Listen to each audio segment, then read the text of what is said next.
Hi hello नमस्ते, मेरा नाम यशिका है और स्वागत है आप सभी बच्चों का हमारे प्रज्ञान सीरीज में, जहां पर हम जो चैप्टर स्टार्ट करने वाले हैं that is living world. NCERT का नंबर 1 लेक्चर होता है ये। जो बायोलॉजी बच्चे पढ़ते हैं उनको तो पता ही होगा इस चैप्टर के बारे में और बहुत बखूबी कर लेंगे। अब बारी आती है मैथ्स वाले बच्चों की। बेटा ये चैप्टर थोड़ा जनरल है, कुछ चीजें तुमने छोटे क्लासेस में पढ़ी होंगी, तो जनरल चीजों पर फोकस करना, चीजें तुम्हारे लिए ही सही रहेंगी। तो जैसा बेटा इस चैप्टर का नाम है लिविंग वर्ल्ड, दुनिया में जितने भी लिविंग चीज है उसके बारे में हम डिस्कस करने वाले हैं। कितने मिलियन ऑफ स्पीशीज हैं, क्या क्राइटेरिया होता है, कैसे क्लासिफाई करना चाहिए, राइट। बट इस चैप्टर में स्टार्ट करने से पहले एनसीईआरटी बताती है कि देयर आर टू फीचर्स। एक होता है बेटा डिफाइनिंग फीचर, एक होता है बेटा डिफाइनिंग फीचर। ठीक है, एक होता है कैरेक्टरिस्टिक फीचर। ये फीचर्स का मतलब क्या है मैम, हम ये फीचर्स क्यों पढ़ रहे हैं बेटा? जब हम बात करते हैं, जैसे अगर मैं बोलूं बेटा ये टेबल लिविंग है नॉन लिविंग है, हम लिविंग है नॉन लिविंग है, प्लांट लिविंग है नॉन लिविंग है, ये लाइट्स नॉन लिविंग है, ये ब्लैक बोर्ड नॉन लिविंग है, लिविंग है, क्या है ये? How do you differentiate between living and non living organisms? तो देयर आर टू फीचर्स जिसके बेसिस पर हम लिविंग और नॉन लिविंग को डिस्टिंग्विश करने की कोशिश कर सकते हैं। ठीक है, एक होता है डिफाइनिंग फीचर। डिफाइनिंग फीचर उन फीचर्स को कहा जाता है जो लिविंग ऑर्गेनिज्म को डिफाइन करते हैं। और डिफाइनिंग फीचर्स बेटा ऐसे फीचर्स होते हैं जो सिर्फ और सिर्फ कहां दिखेंगे? सिर्फ और सिर्फ दिखेंगे ओनली लिविंग ऑर्गेनिज्म में। ये दिखेंगे ओनली लिविंग ऑर्गेनिज्म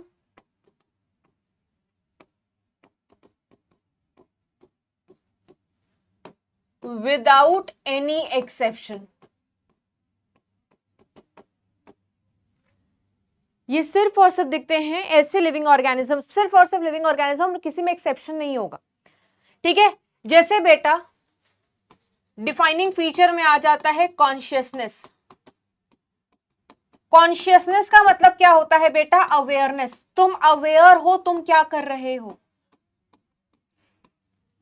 ठीक है, अवेयरनेस, सेंसिटिविटी। तो जैसे प्लांट्स भी कॉन्शियस होते हैं, एनिमल्स भी कॉन्शियस होते हैं, इंसान भी कॉन्शियस होते हैं। तो कॉन्शियसनेस इज लिविंग फीचर। कोई भी लिविंग ऑर्गेनिज्म है उसमें आपको कॉन्शियसनेस दिखने को मिलती ही मिलती है, that is why it is a defining feature. उसके बाद बेटा इसी में एक आता है सेल्फ कॉन्शियसनेस। सिर्फ इंसान ऐसे हैं बेटा जो सेल्फ कॉन्शियस होते हैं। देखो आप बोलो बेटा सेल्फ कॉन्शियस का मतलब होता है इमोशंस, फीलिंग्स। अब तुम बोलोगे मैम कुत्तों के पास भी इमोशंस होते हैं, फीलिंग्स होते हैं, बिल्कुल होते हैं। ठीक है, but they are not aware of himself of herself. We are aware of himself of herself कि how we have to represent ourselves. हमें पता है क्लासरूम में जाना है तो कहां पर बैठना है, this is our self awareness. उनमें अवेयरनेस होती है, सेल्फ अवेयरनेस, सेल्फ कॉन्शियस सिर्फ इंसानों में ही होती है। We have very well developed this brain. ठीक है, तो सेल्फ कॉन्शियसनेस, कॉन्शियसनेस सिर्फ और सिर्फ लिविंग फीचर मतलब लिविंग ऑर्गेनिज्म में मिलेगा। Only living organism, only in living organism. कोई भी नॉन लिविंग ऑर्गेनिज्म को आप नहीं देखोगे बेटा जिसमें कॉन्शियसनेस मिलता है। और सेल्फ कॉन्शियसनेस सिर्फ आपको ह्यूमंस में दिखाई देगा। इसके अलावा बेटा दूसरा डिफाइनिंग फीचर क्या होता है? मेटाबॉलिज्म। मेटाबॉलिज्म क्या होता है बेटा? Sum total of all reaction, sum total of all reaction inside cell. Cell के अंदर कुछ भी चीजें हो रही हैं, चाहे सेल के अंदर कोई चीज सिंथेसाइज हो रही हो, जब सेल के अंदर कुछ चीज बनता है तो उसको एनाबॉलिज्म कहा जाता है। जैसे प्लांट सेल में अगर खाना बन रहा है, फोटोसिंथेसिस हो रही है, तो वो एक एनाबॉलिक चीज है, वो एनाबॉलिज्म है।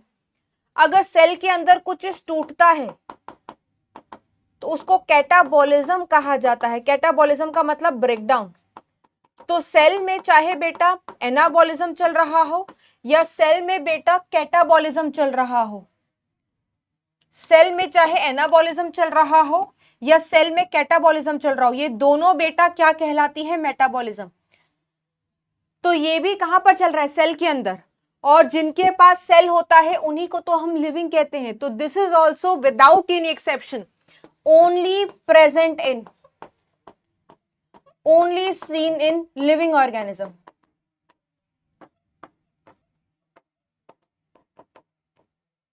कोई भी नॉन लिविंग ऑर्गेनिज्म में आपको मेटाबॉलिज्म होते हुए दिखाई नहीं देगा। हाँ, आप मेटाबॉलिक रिएक्शंस टेस्ट ट्यूब वगैरह में करा सकते हो, सेल जैसी कंडीशन प्रोवाइड करके रिएक्शंस करा सकते हो, ठीक है, बट अगर आप बोलोगे कि किसी नॉन लिविंग में मेटाबॉलिज्म चल रही है तो वो नहीं चलेगी, क्योंकि ये सिर्फ और सिर्फ लिविंग ऑर्गेनिज्म में चलता है, किसी नॉन लिविंग ऑर्गेनिज्म में नहीं चलेगा। कोई एक्सेप्शन भी नहीं है कि किसी लिविंग ऑर्गेनिज्म में नहीं दिखता है, तो ये भी कैसा फीचर है? Defining feature. इसके अलावा एक और चीज है जो डिफाइनिंग फीचर कहलाती है, दैट इज सेलुलर ऑर्गेनाइजेशन। और ये बताने की जरूरत नहीं है बेटा, सेल वाले चैप्टर में पढ़ा हुआ है, anything less than a cell does not ensure independent existence. तो सेल है तो ही तो जीवित है, तो अगर जीवित है तो सेलुलर ऑर्गेनाइजेशन क्या है? एक डिफाइनिंग फीचर है।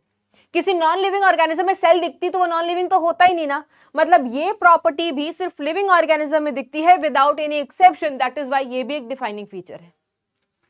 तो मैम कैरेक्टरिस्टिक फीचर क्या होते हैं? कैरेक्टरिस्टिक फीचर वो फीचर होते हैं बेटा जो लिविंग ऑर्गेनिज्म में भी दिखते हैं, ये ऐसे फीचर होते हैं बेटा जो लिविंग ऑर्गेनिज्म में भी दिखते हैं और ये नॉन लिविंग ऑर्गेनिज्म में भी दिखते हैं।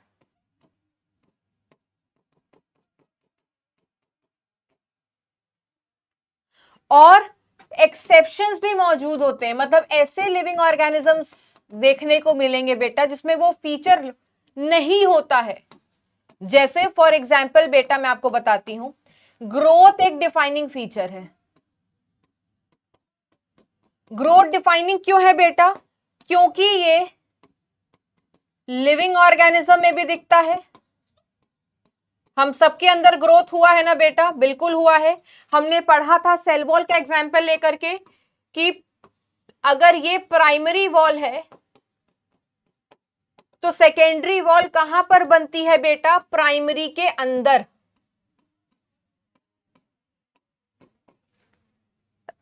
फर्क इतना होता है बेटा, सॉरी, जो ग्रोथ लिविंग ऑर्गेनिज्म में होती है वो इंटरनल ग्रोथ होती है।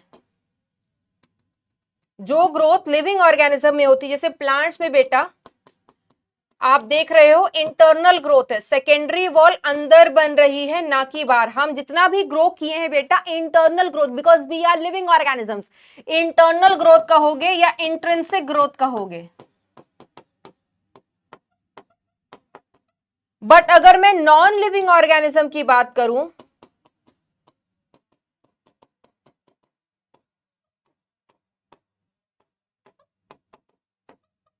अगर मैं नॉन लिविंग ऑर्गेनिज्म की बात करूं बेटा, तो उनमें जैसे ये देखो पहाड़ है ना, अभी पहाड़ों पे जाओगे तो बर्फ दिख जाएगी, मार्च चल रहा है, माउंटेन्स पर क्या हो जाता है बेटा? स्नो कवर हो जाती है, स्नो से हाइट लंबी लगती है, बट ये एक्चुअल ग्रोथ थोड़ी हुई, ये तो बाहर से कोई चीज इकट्ठा हो गई है, उसको हम ग्रोथ कह रहे हैं, राइट। तो अभी समर में जाओगे बर्फ पिघल जाएगी तो हाइट क्या हो जाएगा? कम लगेगा। तो ये तो रिवर्सिबल ग्रोथ हो गई ना। इनमें कैसे ग्रोथ होती है? बाहर से ग्रोथ होती है, कोई चीज बाहर इकट्ठा हो जाए, एक्सटर्नल ग्रोथ होती है, इसको एक्सट्रिंसिक ग्रोथ कहते हैं। और इस प्रकार की ग्रोथ नॉन लिविंग में चलती है, फॉर एग्जाम्पल बेटा माउंटेन्स। और इस प्रकार की ग्रोथ बेटा रिवर्सिबल होती है, पर है तो ग्रोथ ही। और क्योंकि बेटा ग्रोथ लिविंग और नॉन लिविंग दोनों में दिख रहा है, therefore it is a characteristic feature, not a defining feature. अगर सिर्फ लिविंग में दिखता तो डिफाइनिंग फीचर बन सकता था, बट नॉन लिविंग में भी दिख रहा है तो ये एक कैरेक्टरिस्टिक फीचर है, नॉट डिफाइनिंग, ठीक है। अगर लिविंग ऑर्गेनिज्म में ग्रोथ होती है तो लिविंग ऑर्गेनिज्म में ग्रोथ बेटा इरिवर्सिबल होती है। अब जो हम ग्रोथ किए हैं क्या वापस अपने बचपन स्टेज में जा सकते हैं? नहीं जा सकते। और एक्चुअल ग्रोथ यही होती है बेटा, इरिवर्सिबल, असली वाली। तो एनसीईआरटी कहती है बेटा ग्रोथ हम कब बोलते हैं? हम ग्रोथ बोलते हैं, देखो ग्रोथ के ना ट्विन कैरेक्टरिस्टिक्स होती है। और वो ट्विन कैरेक्टरिस्टिक्स क्या होती है? पहला, वजन बढ़े,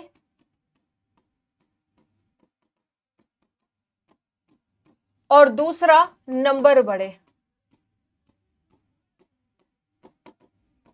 अगर ये दोनों चीजें हो गई तो हम कहेंगे बेटा ग्रोथ हो रहा है। जैसे एक सेल है, सेल ने डिवाइड किया, 2 बच्चे आ गए, तो ग्रोथ हुई है या नहीं? नंबर ऑफ सेल्स तो बढ़ गया ना, तो it is growth. But division तो एक प्रकार का रिप्रोडक्शन होता है। मतलब हम ये कह सकते हैं ना कि जब ग्रोथ हो रही है सेल की, क्योंकि नंबर ऑफ सेल बढ़ रहा है, तो हम बोलेंगे सेल ने ग्रो किया है। और उसी दौरान बेटा इनको हम बोलेंगे कि ये रिप्रोड्यूस कर रहे हैं क्योंकि इनके बच्चे आ रहे हैं। मतलब अगर एक सेल के रिस्पेक्ट में देखोगे, यूनिसेलुलर ऑर्गेनिज्म के रिस्पेक्ट में देखोगे, इन unicellular organism,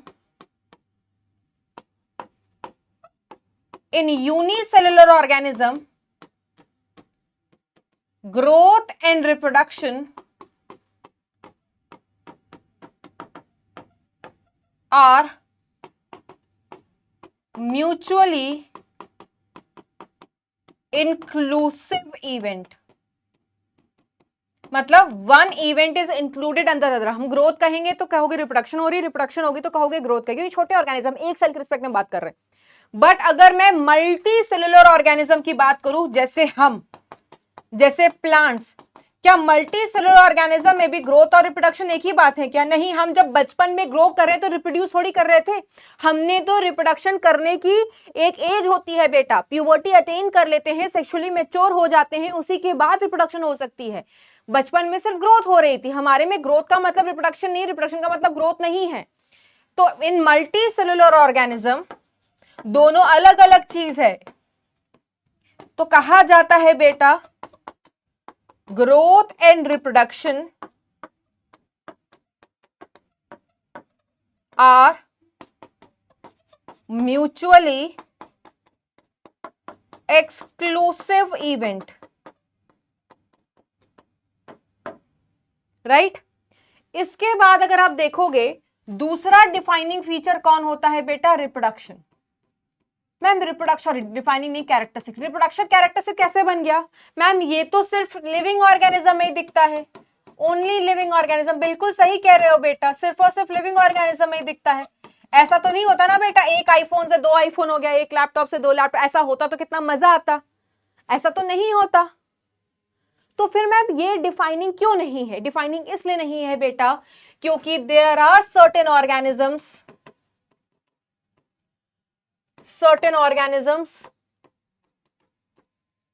that cannot reproduce। मतलब इसमें एक्सेप्शंस हैं, सारे के सारे लिविंग ऑर्गेनिज्म रिप्रोड्यूस नहीं कर सकते, और उन एक्सेप्शंस की वजह से हमने क्या बोला था, अगर एक्सेप्शन होगा तो कैरेक्टरिस्टिक फीचर होगा, इसलिए रिप्रोडक्शन कैरेक्टरिस्टिक फीचर। कौन कौन से ऑर्गेनिज्म रिप्रोड्यूस नहीं कर सकते बेटा? नंबर 1 वर्कर बी, म्यूल, खच्चर, एंड देयर आर बेटा ह्यूमन जो स्टेराइल होते हैं, जो बच्चे पैदा, मतलब जो रिप्रोड्यूस नहीं कर पाते। There are certain couple which are sterile. तो आ गया एक्सेप्शन, जहां पे भी एक्सेप्शन आएगा बेटा वो क्या बन जाएगा? आपका कैरेक्टरिस्टिक फीचर। तो हमने डिफाइनिंग फीचर में कॉन्शियसनेस पढ़ा, मेटाबॉलिज्म पढ़ा, सेलुलर ऑर्गेनाइजेशन पढ़ा, और कैरेक्टरिस्टिक फीचर में एक ग्रोथ पढ़ा और एक रिप्रोडक्शन पढ़ा, राइट? इसके बाद बेटा बात करेंगे हम कि लिविंग ऑर्गेनिज्म टोटल हैं कितने। पूरी सारी गणित लगाई गई बेटा, और बताया गया कि एक नहीं, भिन्न प्रकार के स्पीशीज हैं, बहुत वैरायटी है। और इसी variety of different life forms को क्या कहा जाता है बेटा? बायोडाइवर्सिटी। बायो का मतलब होता है लाइफ फॉर्म्स, डाइवर्सिटी का मतलब भिन्न प्रकार के species, variety and variability. IUCN के अकॉर्डिंग बेटा, IUCN का मतलब होता है international union of conservation of nature and natural resources. इनके अकॉर्डिंग इन्होंने गणित लगाई थी, कैलकुलेशन की थी, तो टोटल इस दुनिया में जो डिस्क्राइब स्पीशीज है जिनके बारे में जाना जा चुका है वो 1.7 टू 1.8 मिलियन स्पीशीज हैं, मतलब 17 से 18 लाख स्पीशीज हैं। अब एक बात बताओ बेटा, 17 से 18 लाख स्पीशीज रैंडमली पढ़ना इजी है या इनको प्रॉपर क्लासिफाई करके पढ़ना इजी है?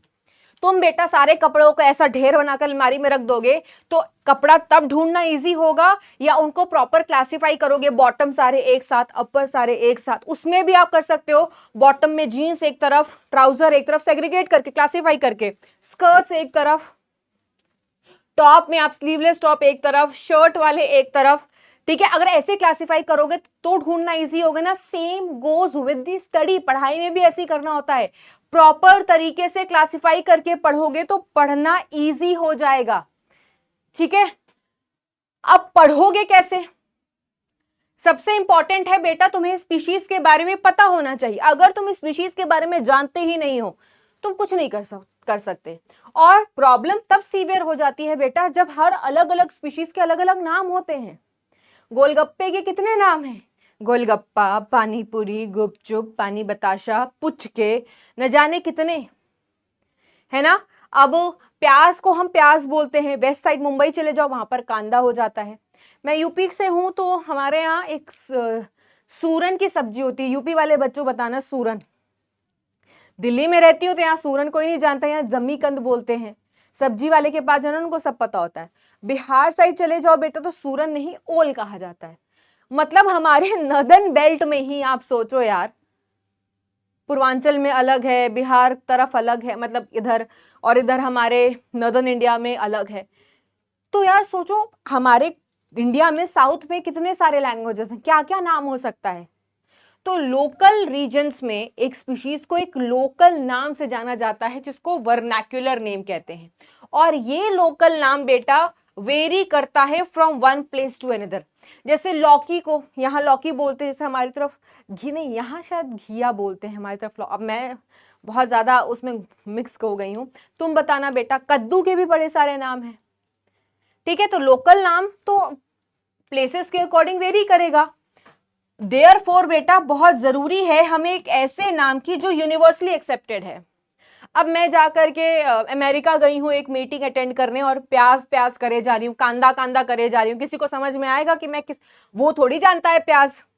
बाकी सारे लोग जो आए हैं मीटिंग में अलग अलग देशों के हैं। अब मैं प्याज हिंदी में बोले जा रही हूँ, साइंटिफिक नेम यूज ही नहीं कर रही, तो फायदा क्या है? चावल बोल रही हूँ, गेहूं बोल रही हूँ, अरे उनको थोड़ी पता है हिंदी, ठीक है? तो अब होगा क्या बेटा, हमें ना एक साइंटिफिक नेम चाहिए होता है जो यूनिवर्सली एक्सेप्टेड हो। अगर मैं एक नाम पुकार रही हूं तो सामने वाला समझ जाए कि ये एक स्पीशीज की बात कर रही है। इसीलिए बेटा एक शब्द इंट्रोड्यूस हुआ जिसको हम कहते हैं नॉमेनक्लेचर, नामकरण करना। ये तुम केमिस्ट्री में भी पढ़ते होगे, आईयूपीएससी नॉमेनक्लेचर। नॉमेनक्लेचर का मतलब होता है नामकरण करना, नेमिंग ऑफ एन ऑर्गेनिज्म। जैसे तुम्हारा नामकरण हुआ है ना, तुम्हें एक नाम दिया गया है, स्पीशीज को भी नाम दिया जाता है और वो नाम साइंटिफिक नाम कहलाता है। It is a naming of an organism. और नामकरण करने से पहले तुम्हें उस स्पीशीज को आइडेंटिफाई करना पड़ेगा, ठीक है? प्लांट्स को जो नाम दिया जाता है वो बोटैनिकल नेम होता है, एनिमल्स को जो नाम दिया जाता है दैट इज ज़ूलॉजिकल नेम। और नाम ऐसे नहीं, मैम इसका नाम बबीता रख दो, इसका नाम पपीता रख दो, इसका नाम सुनीता रख दो, ऐसे नाम नहीं होता बेटा। There are certain set of rules and procedures that we have to follow, ठीक है? और ये सेट ऑफ रूल्स प्रोसीजर्स किसने लिखे हैं? तुमने, मैंने, किसने, कहां पर हैं ये रूल्स? तो बॉटनी के लिए, मतलब जितने भी प्लांट्स, बोटानिकल नेमिंग के लिए बेटा रूल्स कहां से रेफर किए जाते हैं? International code of botanical nomenclature, ICBN.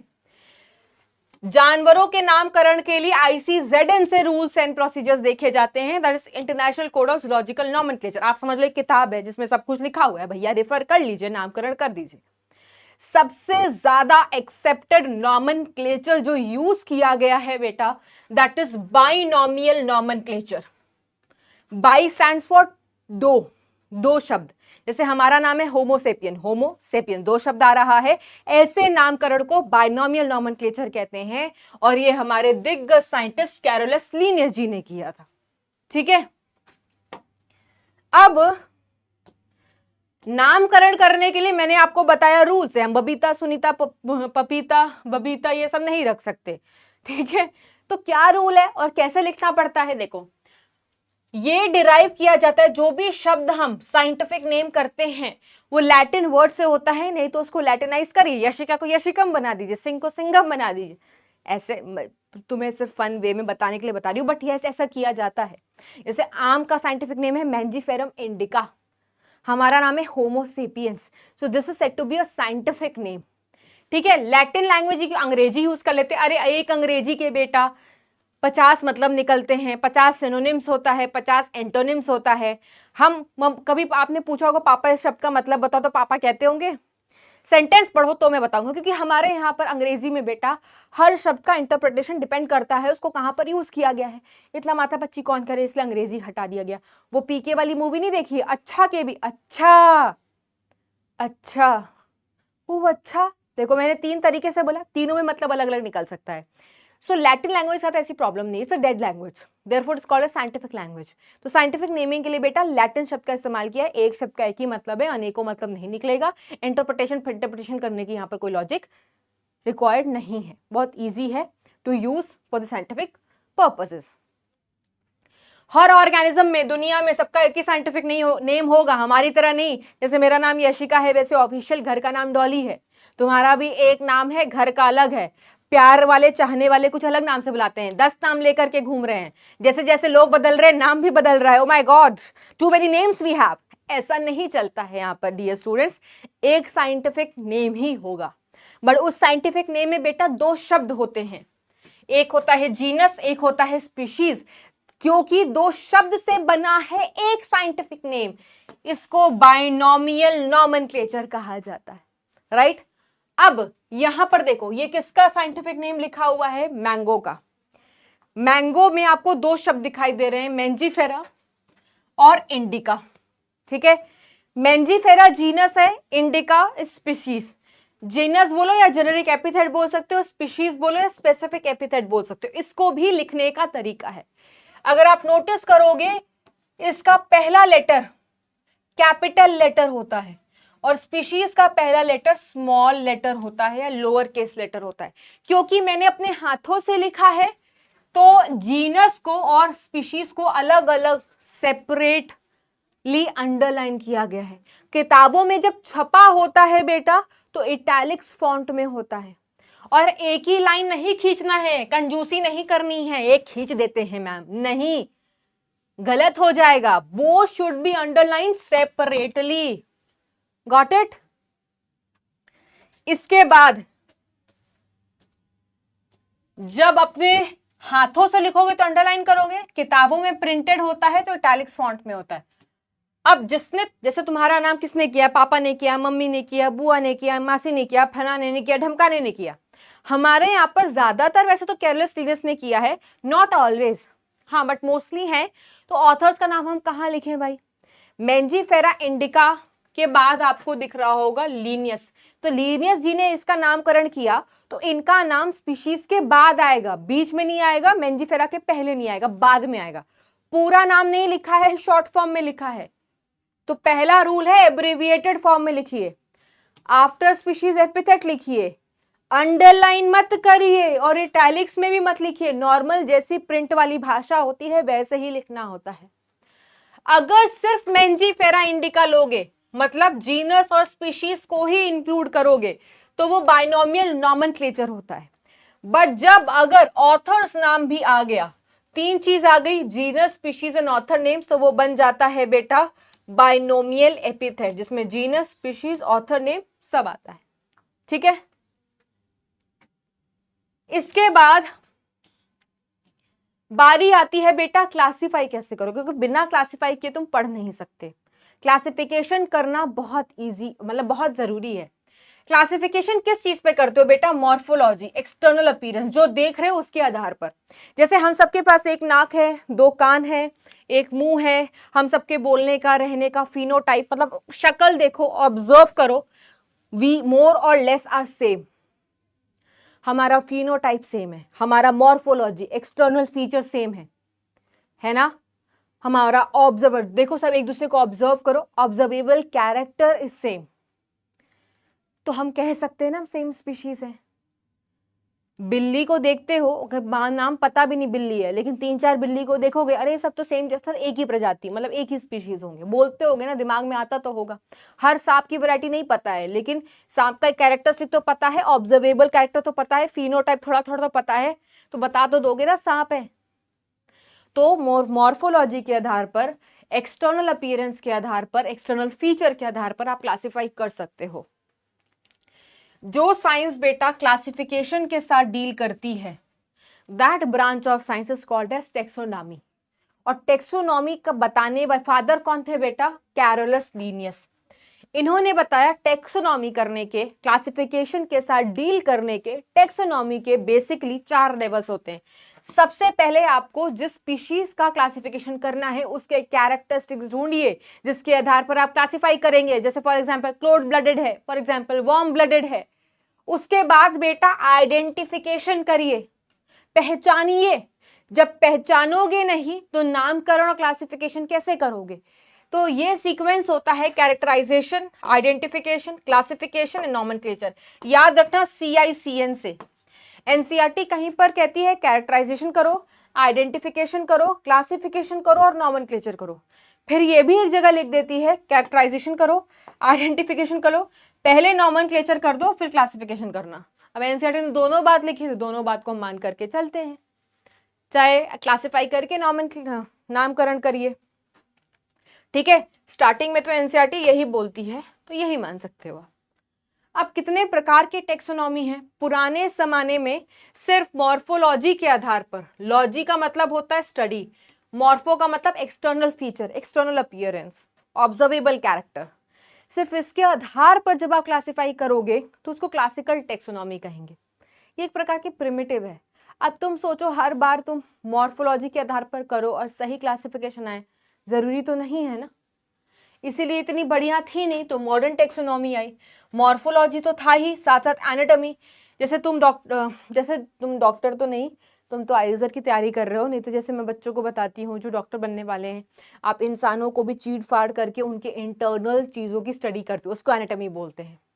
Plant को काट के अंदर उनके टिश्यूज को पढ़ोगे, उसको हम प्लांट एनाटॉमी कहते हैं। तो इंटरनल स्ट्रक्चर को भी इंक्लूड कर लिया, बेसिस बना लिया। सेल कैसा है, सेल के स्ट्रक्चर को भी बेसिस बना लिया। इकोलॉजिकल इंफॉर्मेशन कैसी है, प्रोड्यूसर है, कंज्यूमर है, क्या है, ठीक है, सब कुछ इंक्लूड कर लिया। बट जो इंक्लूड करने वाली चीज थी फाइलोजेनी, उसको इंक्लूड नहीं किया। फाइलोजेनी का मतलब होता है इवोल्यूशनरी रिलेशनशिप। अगर आप इवोल्यूशनरी रिलेशनशिप को इंक्लूड नहीं कर रहे हो स्टूडेंट्स, तुम सही क्लासिफिकेशन कर ही नहीं सकते। क्यों 9th क्लास में आपको एल्गी पहले पढ़ाया जाता है, फिर ब्रायो, फिर टेरिडो, फिर जिम्नो, फिर एंजियो? बिकॉज इसी सीक्वेंस में इवॉल्व हुए थे। अगर आप इस सीक्वेंस में नहीं पढ़ रहे हो तो क्या पढ़ रहे हो भाई? गलत ही पढ़ रहे हो ना सब कुछ। क्लासिफिकेशन के लिए सबसे इंपॉर्टेंट है phylogeny, to know about ancestral relationship, to know about evolution, to know about evolution relationship, सब कुछ इंक्लूड कर दिया। फाइलोजेनी जो सबसे इंपॉर्टेंट थी वो इंक्लूड करी नहीं, तो ये भी बेकार हो गई। सबसे बेहतरीन टेक्सोनॉमी थी बेटा सिस्टमैटिक। सिस्टमैटिक में एक शब्द आ रहा है सिस्टमा, जिसका मतलब होता है सिस्टमैटिक अरेंजमेंट। हमारे घर में भी जब सारी चीजें सिस्टमैटिकली अरेंज होती हैं, कटोरी की जगह पे कटोरी है, ड्रॉर खोलो, अरे कटोरी वाले सेक्शन में कटोरी मिल गई, ड्रॉर खोला ग्लास वाले सेक्शन में ग्लास मिल गया, ड्रॉर खोला प्लेट वाले सेक्शन में प्लेट मिल गया, कितना अच्छा होता है। हर चीज प्रॉपर तरीके से क्लासीफाई है। अलमीरा खोल रहे हो, अलमीरा में भी हर चीज प्रॉपर तरीके, किस रैक में तुमने क्या रखा है, शर्ट वाली रैक अलग है, जीन्स वाली रैक अलग है, ट्राउजर वाली रैक अलग है, ठीक है, टॉप्स वाली रैक अलग है, मैं लड़कियों के लिए बता रही हूँ, ठीक है, मेकअप वाले में मेकअप के लिए रैक्स अलग है। तो कितना इजी होता है चीजें ढूंढना है, परफ्यूम्स की रैक्स अलग है, ठीक है। तो सिस्टमैटिकली चीजें अरेंज होती हैं तो पढ़ना इजी हो जाता है, इसलिए बेहतरीन थी। और सिस्टमैटिकली तुम तभी कर सकते हो जब तुम्हें इवोल्यूशन का आइडिया हो, ठीक है। तो इसमें टेक्सोनॉमी तो आई, मॉडर्न वाले सारे पॉइंट आ गए बेटा, ये सारे पॉइंट आए। और एक और बेहतरीन चीज आ गई, इवोल्यूशन रिलेशनशिप। ये वाली टेक्सोनॉमी भी किसने बताई थी? कैरलस लीनियस ने।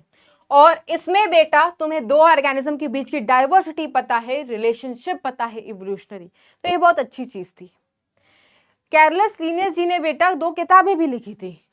एनिमल्स के लिए सिस्टमा नेचुरे नाम था, जिसमें सारे एनिमल्स के डिस्क्रिप्शन थे, नाम थे, साइंटिफिक नेम्स। प्लांट्स के लिए स्पीशीज प्लांटेरम था, ठीक है। इसके बाद बेटा हम बात करेंगे डिफरेंट टेक्सोनॉमिक कैटेगरीज की। क्या बात करने वाले हैं बेटा हम? डिफरेंट टेक्सोनॉमिक कैटेगरीज की। अभी टेक्सोनॉमिक कैटेगरीज का फंडा क्या कहता है?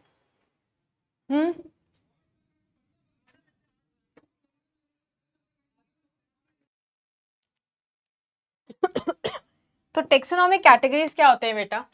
क्लासिफिकेशन बेटा एक स्टेप में तो होता नहीं, आपको मल्टीपल स्टेप चाहिए होता है, बहुत सारे टेक्सोनॉमिक कैटेगरीज चाहिए होती है। और जब कैटेगरीज अलग अलग लेवल पर होती हैं तो उसको हम हायरार्की कहते हैं।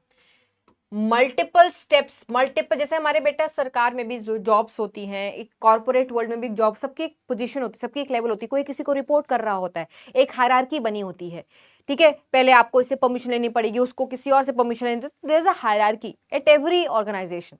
यहाँ पे भी बेटा एक हायरार्की चलती है। जब हमें टेक्सोनॉमी, जब हमें क्लासिफाई करनी पड़ती है, उस सारे कैटेगरीज को हम मिला दो तो टेक्सोनॉमिक हायरार्की कहते हैं। और उस हायरार्की में बेटा 7 रैंक, या आप कह सकते हो 7 लेवल्स, या आप कह सकते हो 7 टेक्सोनॉमिक कैटेगरीज की मदद लगती है फॉर क्लासिफिकेशन। जैसे बेटा आर्मी में भी इतने सारे रैंक्स होते हैं। ठीक है, जैसे आर्मी में भी आपने सुना होगा सबसे पहले lieutenant, then captain, then major, if I am not wrong. तो देर आर लेवल्स ना। सबसे पहले आप जब पीओपी करके निकलते हो, अगर एनडीए से निकल रहे हो, ठीक है, तो आप लेफ्टिनेंट लेवल पर आपकी रैंक आती है।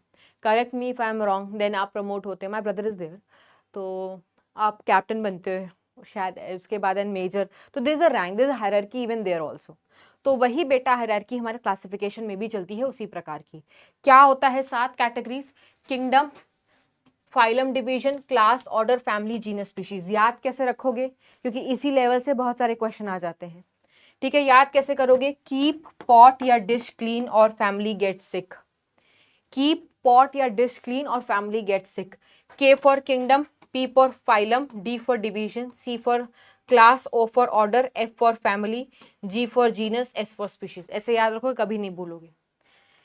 2 नाम एक जगह पर क्यों है मैम? क्योंकि फाइलम शब्द it is used for animals and division शब्द it is used for plants. ये सारे कैटेगरी के नाम हैं बेटा। क्या है? ये सारे कैटेगरी के नाम है। सबसे बड़ी कैटेगरी होती है बेटा किंगडम। जैसे आर्मी में भी सबसे एक बड़ी कैटेगरी होती है, सबसे एक छोटी वाली कैटेगरी होती है ना, जहां से जर्नी की शुरुआत होती है। हमारी भी बेटा सबसे लोएस्ट कैटेगरी होती है स्पीशीज। इसको लोएस्ट रैंक या लोएस्ट कैटेगरी कहते हो। और इस कैटेगरी में तुम्हें सबसे ज्यादा सिमिलर कैरेक्टर्स दिखाई देंगे, क्योंकि यहाँ पर तुम एक स्पीशीज की बात कर रहे होगे। जैसे हमारी बात कर लो होमोसेपियंस की, वी आर वन स्पीशीज। उस होमोसेपियंस में सारे इंसान आते हैं, हर इंसान के बाद एक कान है, 2 नाक है, एक मुंह है, 2 आंख है, 5 हाथ नहीं, 5 और 5 10 उंगलियां हैं, 10 पैर में हैं। ठीक है, हमारा सबका एक बात करने का तरीका है, बैठने का ढंग है। ठीक है, तो मैक्सिमम नंबर ऑफ कैरेक्टर्स मिलेंगे। जैसे और एग्जांपल ले लो, मैंजीफेरा इंडिका, सारे आम के पेड़ हैं, मैक्सिमम नंबर ऑफ सिमिलैरिटीज दिखाई देगा। हम बहुत स्पेसिफिक हो जाते हैं लोएस्ट रैंक पर, लेकिन जैसे जैसे ऊपर जाते रहोगे बेटा, आपको सिमिलर कैरेक्टर्स उतने ही कम होते चले जाते हैं, उतने ही कम होते चले जाएंगे। जैसे ये देख लो, as we move from species जो कि लोएस्ट रैंक होती है, टू किंगडम जो कि हाईएस्ट रैंक होती है, स्पेसिफिसिटी घटती चली जाती है, क्योंकि किंगडम लेवल पर तो और भी बहुत सारे लोग आ जाएंगे, सिमिलैरिटी भी बेटा घटती चली जाएगी, वहां पर जनरल कैरेक्टर बढ़ता है। जैसे फॉर एग्जाम्पल किंगडम एनिमेलिया में बेटा इंसान भी है, सांप भी है, बर्ड भी है, फिशेस भी है, फ्रॉग भी है, इंसेक्ट भी है। क्या हम इंसान और रेप्टाइल में, क्या हम रेंग रेंग के चल रहे हैं? क्या हम फिश हैं, हमारे पास गिल्स है? क्या हम फ्रॉग हैं? क्या हम इंसेक्ट हैं? क्या हम इंसेक्ट जैसे हमारे पास जॉइंटेड अपेंडेजेस हैं? No, we are not same, but we all are animal. तो हमारे में सिमिलर कैरेक्टर्स ढूंढने को मिलोगे तो ज़्यादा नहीं मिलेगा। सिमिलर कैरेक्टर्स किंगडम लेवल पर नहीं मिलता, क्योंकि उस किंगडम एनिमेलिया में अकलौते हम जानवर नहीं है, हमारे जैसे और न जाने कितने और जानवर पड़े हुए हैं। क्यों पड़े हुए हैं? क्योंकि वी ऑल आर एनिमल्स। ठीक है, we have general character, similar characters नहीं मिलेगा तुम्हें। लेकिन जब आप किंगडम से स्पीशीज की तरफ जाओगे तो हम एक ही स्पीशीज की बात करेंगे तो स्पेसिफिसिटी बढ़ जाती है, सिमिलर कैरेक्टर्स बढ़ने लगेगा, क्योंकि हम स्पेसिफिक होते चले जा रहे हैं। जनरल कैरेक्टर बेटा घटने लगता है। जितनी ज्यादा ऊपर की कैटेगरी होगी उतना ज्यादा बेटा डिफिकल्ट होगा सिमिलर कैरेक्टरिस्टिक्स ढूंढना. Higher the category lesser will be the number of similar characters between organism. ढूंढो इसमें सिमिलर कैरेक्टर, क्या मिलेगा? एक का दुक्का मिल गया तो मिल गया, ज्यादा नहीं मिलेगा. ढूंढो स्नेक और बर्ड में सिमिलर कैरेक्टर, ढूंढो, बहुत कम मिलेंगे. मिल तो जाएंगे बट बहुत कम मिलेंगे. ठीक है, हर एक कैटेगरी एक रैंक और लेवल को डिनोट करती है. जैसे किंगडम सबसे ऊपर रैंक पर है, स्पीशीज सबसे लोएस्ट रैंक पर है. हर कैटेगरी बेटा एक तरीका है, मतलब एक यूनिट है जिसका इस्तेमाल करते हैं for the purpose of classification. This is a unit, this is also unit, this is also unit, this is. Her category को इस्तेमाल किया जाता है for the purpose of classification. लेकिन अगर ये पूछा जाए कि बेसिक यूनिट क्या है, सबसे छोटी यूनिट क्या है, तो वो है स्पीशीज. इसके अलावा और क्या लिखा हुआ है यहां पर? अगर आपसे पूछा जाए maximum number of similar characteristics किस लेवल पे मिलेंगे, तो आप चारों में से देखो सबसे नीचे कौन है? सब, क्योंकि हमने पढ़ा जैसे जैसे हम नीचे जाते हैं सिमिलर कैरेक्टरिस्टिक्स घटता है, सॉरी सिमिलर कैरेक्टरिस्टिक्स बढ़ता है, मैक्सिमम होता जाएगा. अब स्पीशीज तो ऑप्शन में है नहीं, बट जीनस तो है, जीनस भी तो नीचे ही है, तो जीनस के सबसे ज्यादा कॉमन होंगे. ठीक है, अब एक एक करके सारी कैटेगरी पढ़ते हैं बेटा. कैटेगरी पढ़ लोगे खत्म हो जाएगा चैप्टर. स्पीशीज क्या होता है बेटा? जिस भी ऑर्गेनिज्म के पास फंडामेंटल सिमिलैरिटीज हो, जैसे हम तुम एक सेम स्पीशीज है, मानते हो नहीं? बिल्कुल मानते हो. ठीक है, एक क्लासरूम में घुस रहे हो, 50 बच्चे बैठे हैं, तो 50 की शक्लें सेम हैं, सेम स्पीशीज हैं. ठीक है, और सेम स्पीशीज के बीच में रिप्रोडक्शन होगा, इंटरब्रीडिंग होगी. इंसान का इंसान के साथ इंटरब्रीडिंग होना चाहिए सेम स्पीशीज का, क्योंकि अर्नस्ट मेयर जी के अकॉर्डिंग उन्होंने कॉन्सेप्ट बताया था जिसका नाम था बायोलॉजिकल स्पीशीज कॉन्सेप्ट. अगर दो सेम स्पीशीज आपस में रिप्रोड्यूस करते हैं, मेट करते हैं, इंटरब्रीड करते हैं, तभी आपको फर्टाइल ऑफस्प्रिंग मिलेगा. ठीक है, फर्टाइल का मतलब है जो आगे बच्चे बच्चे पैदा कर सकते हैं. लेकिन इन्होंने तो ये बात कह दी, लेकिन एक एरिया में दो अलग अलग स्पीशीज भी तो हैं, हॉर्स भी है, डोंकी भी. आपको इनको रोक थोड़ेगा, कौन उनको ज्ञान, जानवरों को कौन ज्ञान देगा कि बेटा अगर तुम रिप्रोड्यूस कर लिए तुम्हारा बच्चा स्टराइल आ जाएगा? नहीं, कोई बताने वाला नहीं था. कर लिया उन्होंने रिप्रोड्यूस. तो अगर कर लोगे तो कोई दिक्कत नहीं है, कर लो, बच्चा तो आएगा ही. टू डिफरेंट स्पीशीज अगर इंटरब्रीड करते हैं, बच्चा तो आएगा, बट वो बच्चा स्टराइल होगा, वो आगे बच्चे नहीं दे पाएगा. ठीक है, जैसे म्यूल, म्यूल स्टराइल क्यों है? क्योंकि ये दो अलग स्पीशीज का प्रोडक्ट है, हॉर्स एंड डोंकी का. लाइगर स्टराइल क्यों है? लाइगर में लाई शब्द लायन के लिए, एंड गर फॉर टाइगर. ये दो अलग अलग स्पीशीज है. अगर दो अलग अलग स्पीशीज बच्चा देंगे इंटरब्रीड करके, तो वो बच्चा स्टराइल ही आएगा, क्योंकि ये बायोलॉजिकल स्पीशीज कॉन्सेप्ट के विरुद्ध है. इसीलिए कहा जाता है दो अलग स्पीशीज हो तो दूर दूर रहो, रिप्रोडक्शन मत करो, आइसोलेटेड रहो. तो two different species should be reproductively isolated, क्योंकि अगर रिप्रोडक्टिवली आइसोलेटेड नहीं रहोगे, रिप्रोड्यूस करोगे, बच्चा आ जाएगा, और बच्चा आएगा तो स्टेराइल होगा. ठीक है, इसके बाद वाली कैटेगरी होती है जीनस. मिलते जुलते स्पीशीज को हम एक कैटेगरी में बांध देते हैं, रख देते हैं, जिसका नाम होता है जीनस.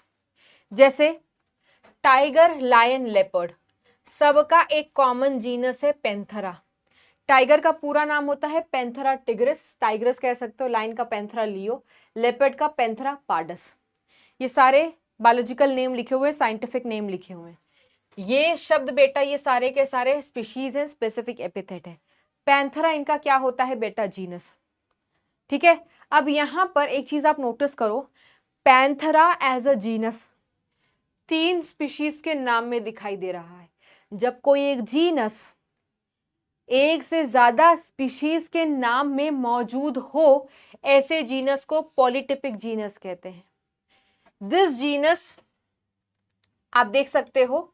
और बेटा ये जो जीनस है, अब इसके बारे में बताऊंगी, इस लाइन के बारे में बताऊंगी, अब इसको छोड़ दो. यहां पर देखो क्वेश्चन है, क्या एक जीनस एक से ज्यादा साइंटिफिक नाम में मौजूद हो सकता है? Yes. For example Panthera, tiger में भी है, लेपर्ड में भी है, लायन में भी है. Such type of genus is called as polytypic genus. उसके बाद पोटैटो, मकोई, ब्रिंजल, इन तीनों का भी सेम है, सोलेनम जीनस. यहां पर सोलेनम एज अ जीनस 3 के नाम में मौजूद है, ये भी पॉलीटिपिक जीनस है। डॉग, वुल्फ, जैकॉल, इन सबका बेटा कैनिस जीनस है, ये भी एक पॉलीटिपिक जीनस है। अब एनसीईआरटी में एक लाइन है बेटा कि genus has more characters in common as compare to species of other genus. मतलब अगर पैंथरा एक जीनस है तो पैंथरा वाले जैसे लायन, टाइगर, पाडस, इनके ज्यादा सिमिलर कैरेक्टरिस्टिक होंगे ना।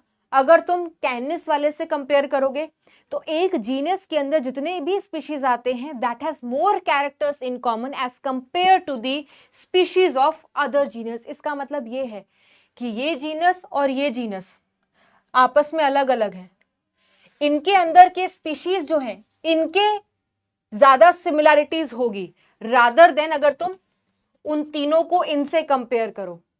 ठीक है। कैट का जीनस का नाम फेलिस होता है।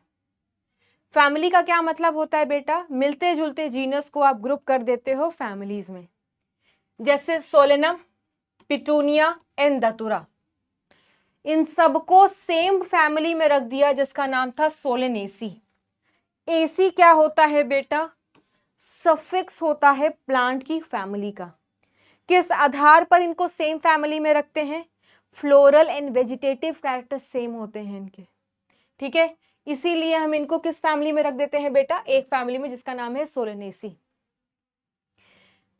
पैंथरा, फेलिस, इनको बेटा सेम परिवार में रखा गया है जिसका नाम है फेलिडे।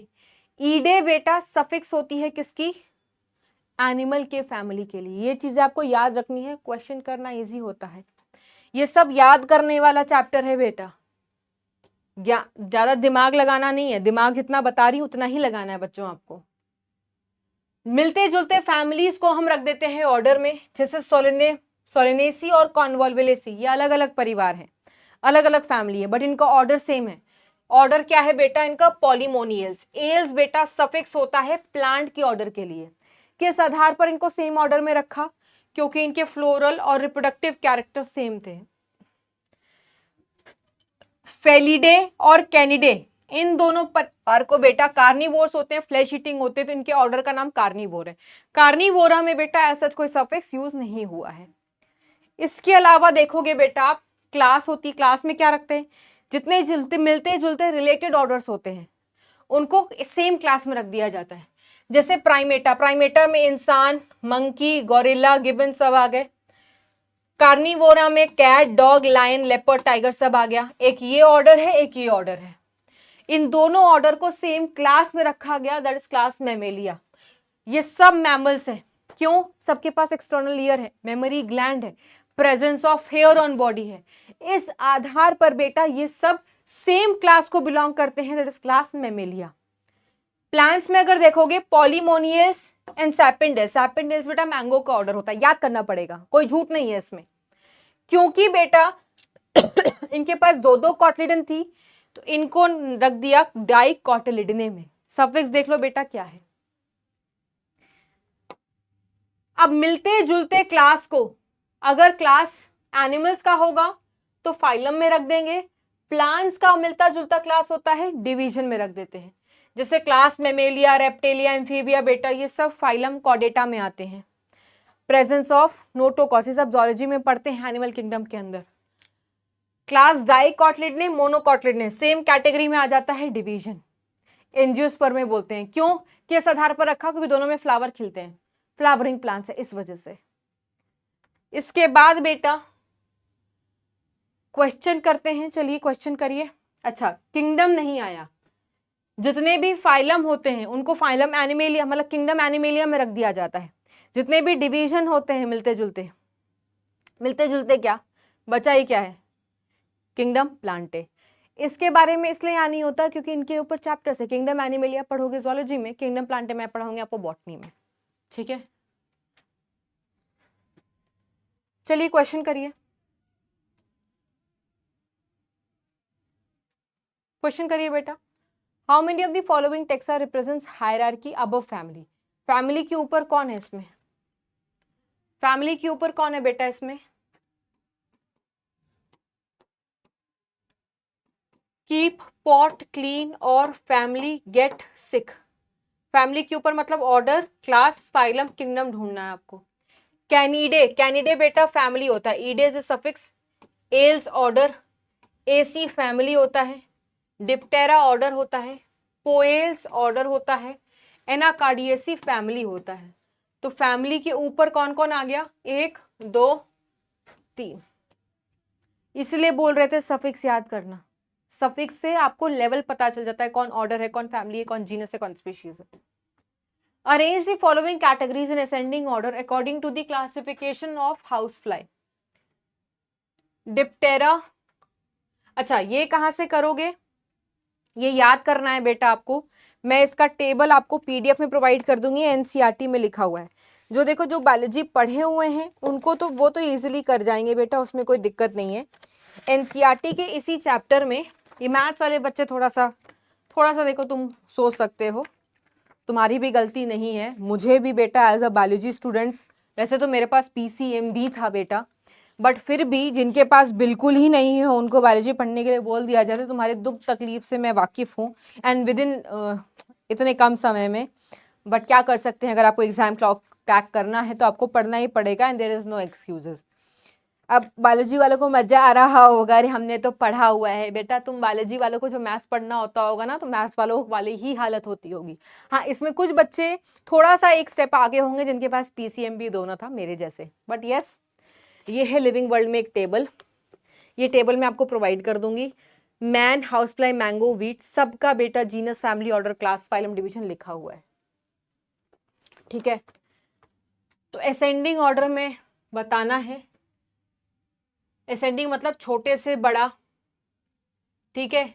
तो सबसे पहले क्या आएगा बेटा, न न न न न, ये हो गया, इंसेक्टा क्लास होता है, इस किताब से कर लोगे।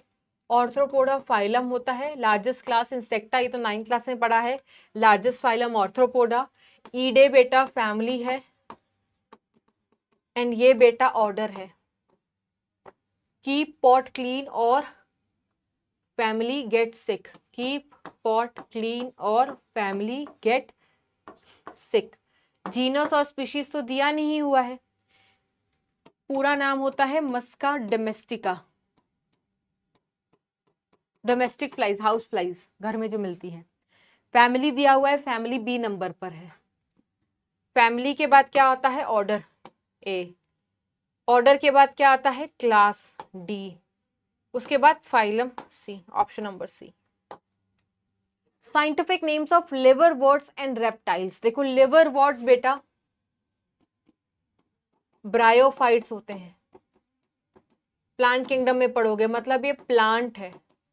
और रेप्टाइल्स किस में आ जाएंगे बेटा, एनिमल्स में।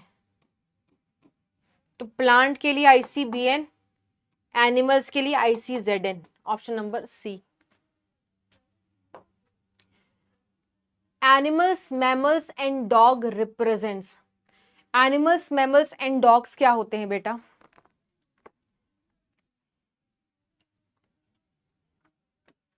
आंसर क्या हो जाएगा बेटा, ऑप्शन नंबर सी।